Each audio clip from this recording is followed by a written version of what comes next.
Сайн уу манайхаа Хятадын Гуанчжоу хотод байрлалтай Алдарт Wangua outlet дээр хүрээдсэн байна.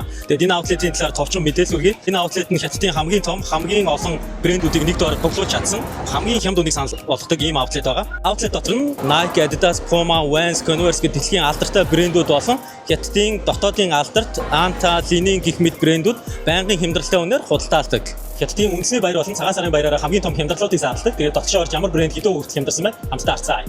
За Nike дотор ороод ирсэн байна. Nike болохоор 45 хүртэл хямдралтай байгаа юм байна. Хамгийн түрүүнд орж ирээд энэ пүүз нүдэн туслаа. Энэ болохоор 25 оны 4 сард нээлттэйсэн KD18 гэдэг пүүз байна. Энэ пүүзний өтгөн бол 1200 оны чинь 600 сая төгрөгөөс хямдраад 330 сая төгрөгөөр хямдарч байгаа юм байна. Puma-д ороод ирсэн байна. Puma 55% хямдралтай байгаа юм байна. Жишээлх юм бол энэ хүртний 750 сая төгрөгөөс хямдраад 340 сая төгрөгөөр худалдаа авалт хийж болно. За New Balance дотор ороод ирсэн байна. Тэгээ New Balance-ийн бүх пүүзнүүд нь 50% хямдралтай байгаа юм байна. Тэгээ жишээлх юм бол энэ New Balance 1000 гэх загвар байна. Энэ болохоор ингээд төрөл бүрийн өнгөний сонголттой 550 сая төгрөгөөс хямдраад 260 70 сая төгрөг болтлоо хямдарсан байгаа юм шүү. За тэгээд хамгийн гоё зүйл нь юу вэ гэх юм бол Wangua outlet байгаа ихэнх брендийн төлбөрүүд нь татварын буцаа ололт өгдөг болсон байна. Тэгэхээр та гадаад тасвартай үзүүлээд худалдаа авалтынхаа баримтыг онцны бодлоор авчичоод 9-11% татварын буцаа олгоод авч болох нэ. За тэгээд бичлэгийг маань энэ хүртэл үзсэнд маш баярлалаа. Баяр таа.